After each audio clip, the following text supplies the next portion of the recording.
ಇನ್ನು ಭಾರತ ಮತ್ತು ಪಾಕ್ ಯುದ್ಧದ ಪರಿಸ್ಥಿತಿಯ ಹಿನ್ನೆಲೆ ಬೀದರ್ ಏರ್ ಫೋರ್ಸ್ ಸ್ಟೇಷನ್ ಸುತ್ತ ನೋ ಫ್ಲೈಯಿಂಗ್ ಝೋನ್ ಅಂತ ಘೋಷಣೆ ಮಾಡಲಾಗಿದೆ.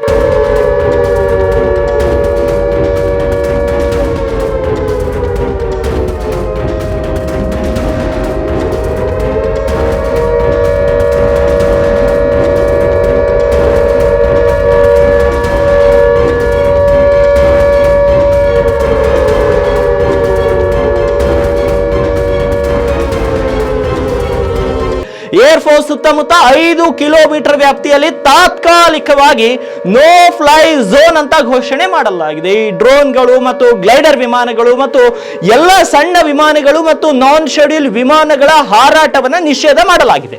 ಭಾರತೀಯ ನಾಗರಿಕ ಸುರಕ್ಷಾ ಸಂಹಿತೆ 2023ರ ಸೆಕ್ಷನ್ 163(1) ಅಡಿಯಲ್ಲಿ ಈ ಒಂದು ಆದೇಶವನ್ನ ಮಾಡಲಾಗಿರುವಂತದ್ದು. ಜಿಲ್ಲಾಡಳಿತದ ಮುಂದಿನ ಆದೇಶದವರೆಗೆ ಈ ನಿಷೇಧ ಜಾರಿಯಲ್ಲಿ ಇರುತ್ತೆ. ಇನ್ನು ವಾಯುಪಡೆಯ ಮನವಿಯ ಮೇರೆಗೆ ಜಿಲ್ಲಾಧಿಕಾರಿಗಳು ಈ ಒಂದು ಘೋಷಣೆಯನ್ನ ಮಾಡಿದ್ದಾರೆ. ನಿನ್ನೆ ಸಂಜೆ ನೋ ಫ್ಲೈಯಿಂಗ್ ಝೋನ್ ಆದೇಶ ಹೊರಡಿಸಿದ್ದಾರೆ ಬೀದರ್ನ ಜಿಲ್ಲಾಧಿಕಾರಿ ಶಿಲ್ಪಾ ಶರ್ಮಾ ಅವರು. ಯಾಕಂದ್ರೆ ಭದ್ರತೆಯ ಹಿತದೃಷ್ಟಿ ಮತ್ತು ಭಾರತೀಯ ನಾಗರಿಕರ ಹಿತದೃಷ್ಟಿ, ಅದೇ ರೀತಿ ಜಿಲ್ಲೆಯಲ್ಲಿ ಯಾವುದೇ ರೀತಿಯ ಅಹಿತಕರ ಘಟನೆಗಳು ನಡೆಯಬಾರದು ಅಂತ ಜಿಲ್ಲಾಧಿಕಾರಿಗಳು ಈ ಒಂದು ಘೋಷಣೆಯನ್ನ ಮಾಡಿರುವಂತದ್ದು.